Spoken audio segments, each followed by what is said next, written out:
உங்கள் தந்திவன் தொலைக்காட்சியில் சின்ன திரையின் சிங்க பெண்கள் மாலை 7 முதல் 8 மணி வரை காணத் தவறாதீர்கள். வறுமை ஒழிப்பு, சுகாதாரம் உட்பட 13 துறைகளில் தமிழ்நாடு முதலிடத்தில் உள்ளதாக மத்திய அரசின் புள்ளி விவரம் கூறுகின்றன என துணை முதல்வர் உதயநிதி ஸ்டாலின் தெரிவித்துள்ளார்.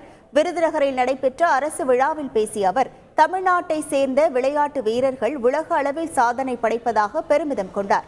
முன்னதாக விருதுநகரில் ரூபாய் 45.39 கோடியில் இலவச வீட்டு மனை பட்டா, பல கோடி ரூபாய் மதிப்பில் பொதுமக்கள், விளையாட்டு வீரர்களுக்கு நலத்திட்ட உதவிகளை துணை முதல்வர் வழங்கினார். திராவிட மாடல் அரசினுடைய பல்வேறு துறைகளும் இன்றைக்கு மகத்தான சாதனைகளை படைத்து வருகின்றது.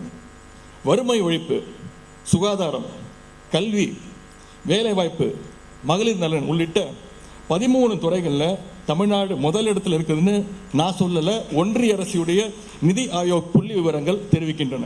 இந்தியாவிலேயே அதிக தொழிற்சாலைகளை, இந்தியாவிலேயே அதிகமான ஃபேக்டரிஸ் கொண்ட மாநிலம் தமிழ்நாடு தான் என்றும், இந்தியாவிலேயே அதிக அளவிலான வேலை வாய்ப்பினை தரக்கூடிய மாநிலங்கள், ஜாப் ஆப்பர்ச்சுனிட்டிஸ் கொடுக்கின்ற மாநிலமும் தமிழ்நாடு தான் என்று அந்த ஸ்டாட்டிஸ்டிக்ஸ் தெரிவிக்கின்றது. இப்படி எல்லா துறைகளிலும் தமிழ்நாடு இந்தியாவிற்கே வழிகாட்டி கொண்டிருக்கிறது. உங்கள் தந்திவன் தொலைக்காட்சியில் சின்ன திரையின் சிங்க பெண்கள் மாலை 7 முதல் 8 மணி வரை காணத் தவறாதீர்கள்.